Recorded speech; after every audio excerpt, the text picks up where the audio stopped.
Donc, je vais faire devant vous l'expérience du jet d'eau.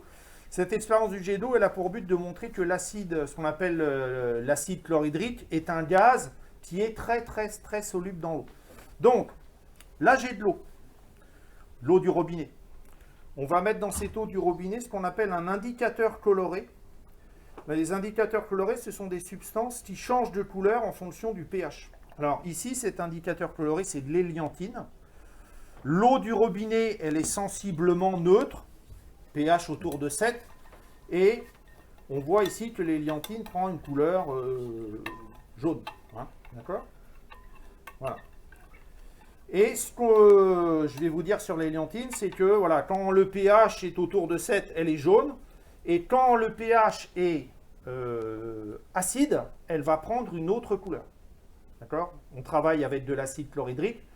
On va voir la couleur que ça va prendre. Je ne vous le dis pas avant.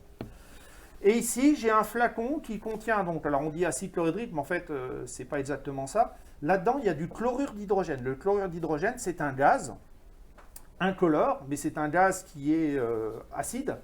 Et ce chlorure d'hydrogène, il a la particularité d'être très soluble dans l'eau.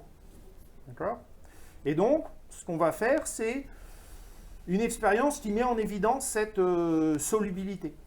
Et ça s'appelle l'expérience du jet d'eau. Et donc, vous allez voir ce que ça donne. Alors, je vais juste enlever les bagues ici, parce que je vais être obligé de mettre les mains dans l'eau. Donc, on va faire rentrer un petit peu d'eau dans le ballon, et puis on va voir. Alors, pour faire ça, donc j'ai le droit à 2-3 essais, parce que ce n'est pas forcément très évident.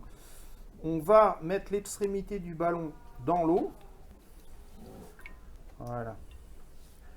On fait rentrer, voilà. Et là, par aspiration, vous voyez, l'eau coule à l'intérieur, est aspirée du bas vers le haut. Ça change de couleur, parce que là, le gaz, le chlorure d'hydrogène est en train de se dissoudre dans l'eau. Et le jet d'eau, ben, vous avez vu pourquoi. Et donc la couleur rose, rouge-rose, caractéristique du fait que maintenant, on était en solution neutre, et là, maintenant, j'ai une solution acide. Et le jet d'eau, je pense que tout le monde l'a vu, donc voilà. Bon. Et donc là, l'expérience est terminée.